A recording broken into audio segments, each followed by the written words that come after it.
সুপ্রভাত সবাইকে। আজকে আমাদের পুরুলিয়াতে দ্বিতীয় দিন। এখন বাজে সকাল 7:30। সবাই প্রায় উঠে পড়েছে। আর এখানে দেখো পাহাড়ের মাথার উপরে কীরকম সূর্য আর মেঘ লুকোচুরি খেলছে। কাল যেহেতু বৃষ্টি হয়েছে তাই আজকে সকালে ওয়েদারটা বেশ একটু ঠান্ডা ঠান্ডা। আর এই যে দেখো চারদিকটা সকালবেলার পরিবেশটা এত সুন্দর, শান্ত, নিরিবিলি, খুব সুন্দর একটা পরিবেশ। ফ্রেশ হয়ে আমরা ব্রেকফাস্ট করে নিয়েছি। আদিরও ব্রেকফাস্ট কমপ্লিট। এবার আমরা বেরোবো আশেপাশের কয়েকটা জায়গা ঘুরে দেখতে। কালকে আমরা দেখেছি অযোধ্যা পাহাড়ের আপার ড্যাম, আর আজকে আমরা কোথায় কোথায় যাচ্ছি সবটা তোমাদের সাথে শেয়ার করব। এই যে দেখো আমরা সবাই বেরিয়ে পড়েছি। আমাদের লোকেশন দিয়ে দেওয়া হয়েছে। সবাই একসাথেই যাচ্ছি, কিন্তু মাঝপথে যাতে কোনো প্রবলেম না হয় তাই সবাইকে আলাদা করে লোকেশন দিয়ে দেওয়া হয়েছে। আমাদের ফার্স্ট লোকেশন হচ্ছে দুর্গা ড্যাম।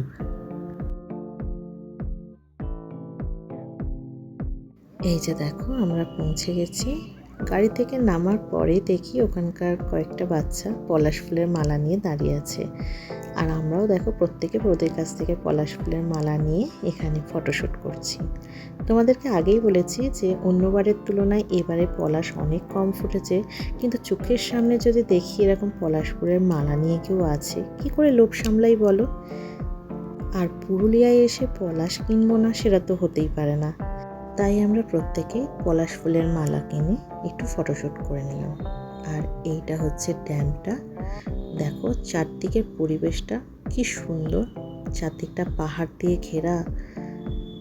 আমার তো দারুণ লেগেছে।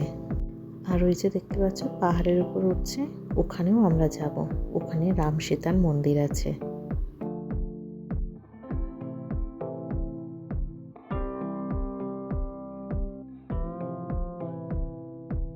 অযোধ্যা পাহাড়ের কোলে অবস্থিত এই দুর্গা ড্যাম শহরের কোলাহল থেকে দূরে প্রকৃতির মাঝে হারিয়ে যাওয়ার এক আদর্শ ঠিকানা। চারদিকের এই পাহাড় আর নির্মম প্রাকৃতিক সৌন্দর্য মনে যেন এক আলাদাই শান্তি এনে দেয়।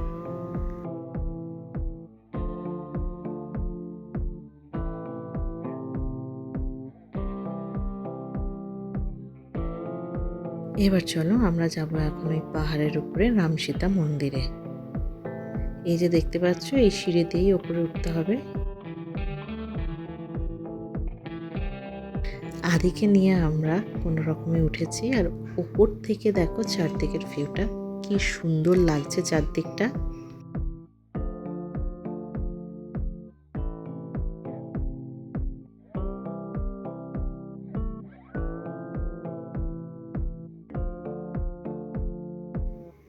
আর এই হচ্ছে পাহাড়ের উপর অবস্থিত রাম সীতা মন্দির।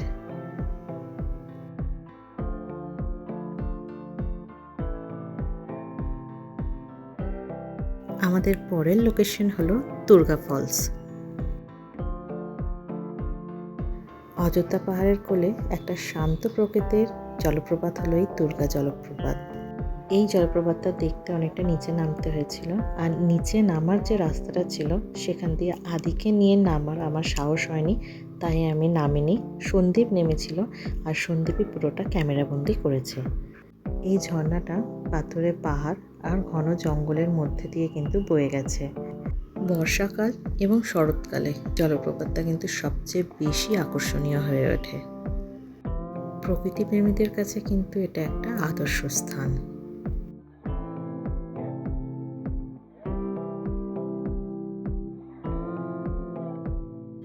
আমাদের এর পরের লোকেশন ছিল বামনি ফলস, যেটা অযোধ্যা পাহাড়ের অন্যতম প্রধান এবং সুন্দর জলপ্রপাত, যার জল গিয়ে নিচে লোয়ার ড্যাম্পের সাথে মিশেছে।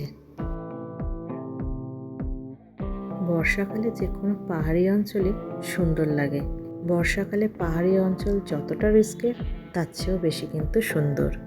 ড্যামগুলো ভরে ওঠে, ঝর্ণাগুলো বৃষ্টির জলে ফুলে ফেপে আরও বেশি আকর্ষণীয় হয়ে ওঠে। আর এই সবুজ জঙ্গল যেন আরও বেশি তাজা আর সতেজ হয়ে থাকে, দেখতে যেটা আরও বেশি আকর্ষণীয় লাগে।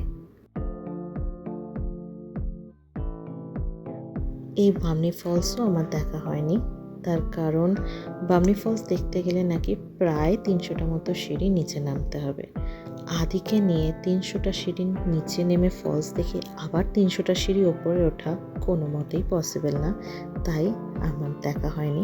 সন্দীপ গিয়েছিল, কিন্তু ও মাঝপথ থেকে আবার চলে এসেছে, ও কিন্তু নামতে পারেনি।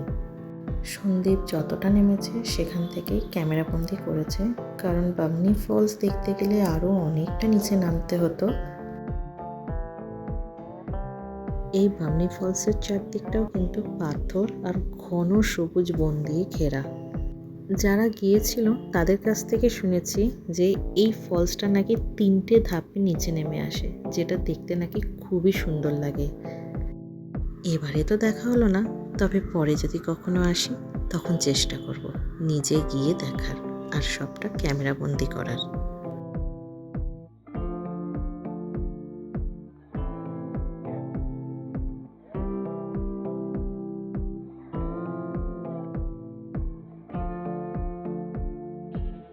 আমাদের পরের লোকেশন হলো মার্বেল লেক।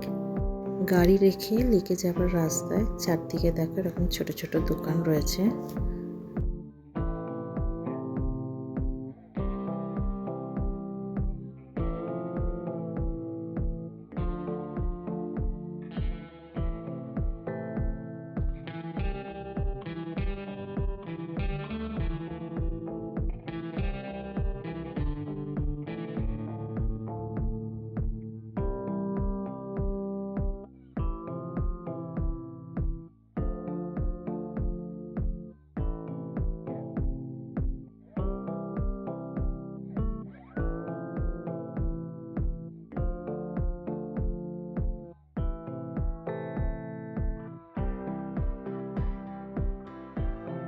এই দেখো, এটা হচ্ছে মার্বেল লেক, যেটা অনেকের কাছে ব্লু ড্যাম নামেও পরিচিত। পাথরে পাহাড় ঘেরা গভীর নীল জলের এই লেক এবং তার প্রাকৃতিক সৌন্দর্য পর্যটকদের কাছে কিন্তু অত্যন্ত জনপ্রিয়।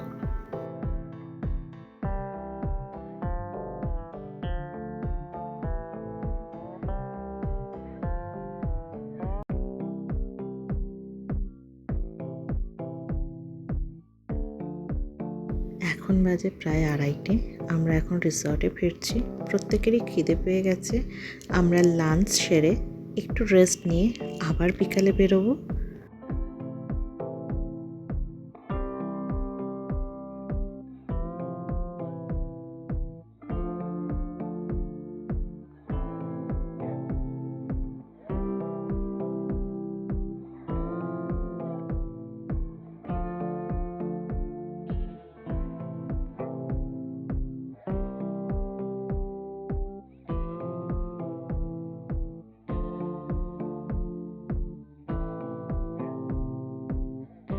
এখন বাজে বিকেল 5:30।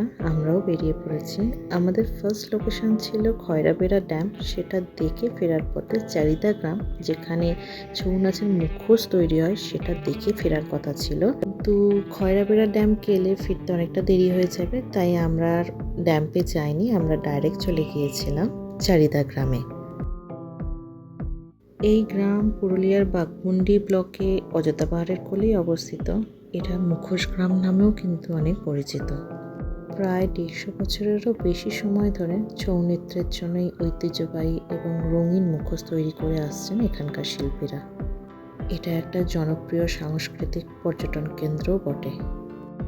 বিভিন্ন মুখোশের বিভিন্ন রকম দাম। এই যে ছোট ছোট সাঁওতালি মূর্তিগুলো, ছোটগুলো 50 টাকা জোড়া, বড়গুলো 100 টাকা জোড়া। আর এই যে বড় দুর্গা মূর্তিগুলো, এগুলোর দাম বিভিন্ন জায়গায় বিভিন্ন রকম। কারো কাছে 1500, কারো কাছে 1700, আবার কারো কাছে 2000। কাগজ, কাদা আর কাপড় দিয়ে কিন্তু এই নিখুঁত মুখোশ তৈরি করা হয়। প্রায় 300টির বেশি পরিবার কয়েক প্রজন্ম ধরে এই শিল্পের সাথে যুক্ত। তোমরা যদি বলো, তোমাদের সামনে ওখানকার শিল্পীরা কিন্তু এঁকে মূর্তি তৈরি করে দেবে।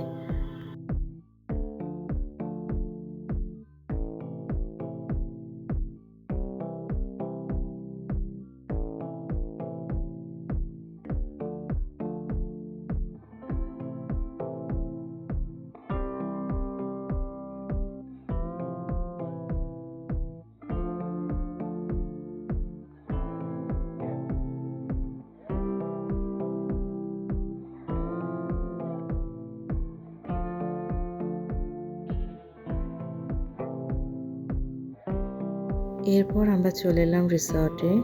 সন্ধ্যের চা আর স্ন্যাক্সের সাথে জমিয়ে আড্ডা দিলাম সবার সাথে। কারোর সাথে কথা বলে কখনো এটা মনে হয়নি যে এই পুরুলিয়া ট্রিপের আমাদের সাথেই প্রথম আলাপ। সবসময় এটাই মনে হয়েছে আমরা যেন পূর্ব পরিচিত। গল্প করতে করতে কখন যে সন্ধ্যা গড়িয়ে রাত হয়ে গেল বুঝতেই পারলাম না। আজ আমাদের পুরুলিয়াতে লাস্ট দিন, কোথা দিয়ে যে দুদিন কেটে গেল বুঝতেই পারলাম না। তাই ডিনার করে চারদিকটা আমি ক্যামেরা বন্দি করছিলাম। এটাই যে নিয়ে যাব আমি, এটাই যে সঙ্গে থেকে যাবে আমার, আর সঙ্গে করে নিয়ে যাব অনেক নতুন বন্ধু। কাল আবার সকাল সকাল উঠে বেরোতে হবে, তবে সেটা বাড়ির উদ্দেশ্যে। তাহলে আজকে এই পর্যন্তই, দেখা হচ্ছে আবার কাল সকালে। সবাইকে শুভরাত্রি।